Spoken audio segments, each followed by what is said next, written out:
Ayan, ang isa pang magandang awitin. You change my life in a moment. Sino po ba ang mga nakakapagpabago ng ating buhay? Meron po ba kayong mga special someone dyan? Siyempre, yan po yung the best. Yung meron kang love, talagang iba siyempre ang pakiramdam pag meron tayong inspiration. I believe marami pong mga inspired ngayon, especially katatapos lang ng Christmas, and this is a new year kung saan maari nating simula ng marami pang magagandang bagay. Well, ang pagsimula ng mga magagandang bagay, hindi lang naman every new year. Mas magandang gawin natin to, of course, every day. Yung may mga changes, we need to change for the better para maiba naman. Kasi yung iba, nag-change sila sa hindi magandang paraan. So tayo dapat, we should live a happy life na merong mga changes as time goes by para naman meron pag-unlad hindi lang sa ating bansa, especially sa ating sarili. Siyempre tayo muna bago tayo tumingin sa mga mali ng iba, yung mga mali muna natin. Kaya para magkaroon ng magagandang changes sa atin muna personally. Now, ano ba yung mga sinasabi ko at nasabi kong meron akong mga magandang nais na i-share sa inyo? Well, katulad ko, nandito ako sa isang foreign land. Ngayon, paano mo ba ma-differentiate ang isang mamamayan na Filipino kapag nasa ibang bansa, nasa isang foreign land, especially Filipinos? Paano mo ba i-recognize o ma-recognize ang mga Filipino na naninirahan at nagtatrabaho sa ibang bansa? Ma-share ko lang po. Ang mga Filipinas sa ibang bansa, ang bansang Pilipino ay hindi mahuhuli sa kanino mang lahi. Yan, totoo po yan. Ang lakas ng isang bansa ay nasasalig sa katauhan ng mga mamamayan. Isa pa rin po yung totoo. Siyempre, ang lakas ng isang bansa ay nasasalig. Kailangan talagang merong unity. Hindi takot makipagsapalaran, masipag, makapamilya, mapagmahal, ginagamit ang kakayahan sa pag-unlad. Sinumulan natin ngayon ang paghubog ng tunay na mga Pilipino dito sa bansang Korea. Well, I truly believe hindi lang natin nasimulan to sa bansang Korea, bagkos sa marami pang bansa na kung saan ang mga Filipino nga naman ay talagang masigasig magtrabaho. Well, sad to say nga lang sa ating bansa, kahit na mayaman ang ating bansa sa maraming klaseng yaman, especially katulad na lang ng yamang dagat, hindi natin ito mapakinabangan sapagkat alam niyo naman maraming problema. Maraming problema, especially sa sistema, kung paano natin pinapatakbo ang ating bansa. Well, of course, wag tayong mawala ng pag-asa. Habang may buhay, may pag-asa. And sama-sama tayong manalangin at magtiwala na pasasaan ba't makakaraos pa rin ang Pilipinas, magiging tanyag ulit katulad before na syempre before mas maganda pa ang buhay natin kumpara dito sa bansang Korea, mas mayaman tayo, kaya lang syempre dumating yung mga ganyang problema, yung mga namumuno na wala sa ayos, pero wag pa rin tayong mawala ng pag-asa, katulad nga ng nasabi ko, habang may buhay may pag-asa. Ngayon, sa kabuuan ng mga kababayan natin sa ibayong dagat, ay maaari nating hatiin sa dalawang pangkalatang kategorya. Yung permanente nang naninirahan sa ibang bansa, yan yung mga tinatawag na immigrant. At yun namang pansamantala lamang, yan yung mga tinatawag nating migrant.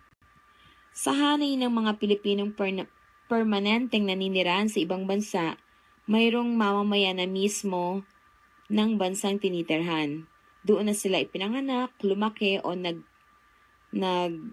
nagbinata, nagkaroon ng asawa sa mahabang panahon at itinuturing na rin ang sarili bilang bahagi ng lipunang iyon. katulad ko, I've been here since 1997. That was my first time to visit Korea, year back 1997. And now, nasa 2016 na po tayo. So, ilang taon na rin yung nilagi ko dito sa Korea. So, I will consider na Korea is my second family, my second country na pamilya ko na rin, na ang mga Koreans nga sinasabi nila, oh, you're a truly certified pure Korean. Ganyan ang sinasabi nila once na nalaman nila na matagal na rin pala yung in-stay ko dito. Pero ganun pa man, katulad ko na nanirahan na rin dito almost half of my age, almost lang naman. Nandun pa rin syempre yung pagmamahal ko sa ating bansa. Syempre doon ako ipinanganak. At syempre doon din ang lahat ng masasayang sandali. Kahit nasabihin pa natin na dito sa bansang Korea, of course, kung ano man yung kinikita mo, kayang-kayang bilhin lahat ng nais mong bilhin. It's so affordable. At kung gusto mong bumili niyan, mga bagay na may mga pangalan, mga luxury thing, kayang-kaya. Napaka-competitive ng kanilang pasweldo. At sa antas ng pamumuhay, kahit na mataas ang mga bilihin, hindi talaga lugi ang mga mamamayan dito, ang mga workers. Pagpalagay na lang natin ang mga nagtatrabaho dito, yung mga EPS, talagang nakakapag-ipon sila. Ganon ang value ng pera, ganon kaganda ang value ng pera. Nga lang, sa ating bansa, nakakalungkot kasi kahit na magtrabaho ka at magsipag ka ng todo-todo sipag, todo-todo trabaho, todo-todo overtime, talagang nakakalungkot isipin dahil hindi compensated, masyadong lugi. Lugi ka na sa biyahe, sa araw-araw, sa polusyon, at yung nakakalungkot na yung kinikita is talagang super liit. Pero ganun pa man, syempre pagkasama ang family sa Pilipinas, wala nang maikukumpara yung saya na kasama ang pamilya. Kaya ko lang naman po nabanggit ang mga bagay na ito dahil syempre darating na at darating na ang eleksyon. We should be ready. Hindi lang sa ating puso, syempre sa ating isipan. We have to be ready and we have to be smart enough. We have to be intelligent enough para pumili naman ng nararapat na presidente at vice president na rin, 'di ba? Para maiba-iba naman. Siguro tama na yung maraming mga experiences natin na pinagdaanan sa pamumuno ng mga, dapat ko bang sabihing maling tao, maling presidente? Well, kayo na po ang mag-judge, pero it's so hard to judge people pa rin. Kung tatanungin niyo po, ako sa paninirahan ko po dito sa Korea, the first time na pagdating ko dito, naramdaman ko po talaga yung kakaibahan ng bansa, kung ano yung differences, kung ano yung mga kakulangan ng bansa natin. Alam niyo po ba, ang naramdaman ko at first, gusto kong kausapin ang presidente natin. It's because, hindi lang naman syempre para sa sarili ko kung bakit ako nandito, especially for my family. And syempre dahil galing ako dyan sa bansang Pilipinas, ganun ko tinetreasure ang ating bansa. At kahit na matagal na ako nag-i-stay rito, tinetreasure ko pa rin ang maraming bagay. At natutuwa din ako every time na may mga changes sa ating bansa. And ito na nga yung time. Ito yung sinasabi ko na magandang balita, na ito na yung time na para magkaroon ng pagbabago. Syempre, simulan natin mismo sa ating sarili. At saka tayo lumabas para ma-explore natin ano ba yung mga dapat na gawing changes, katulad na lang po dito sa Korea. Ang mga tao talagang united sila. If you will remember yung krisis ng nagkaroon ng krisis dito kasi IMF, That was year, I believe, if I'm not mistaken, 2007 ba? Well, let's forget the date.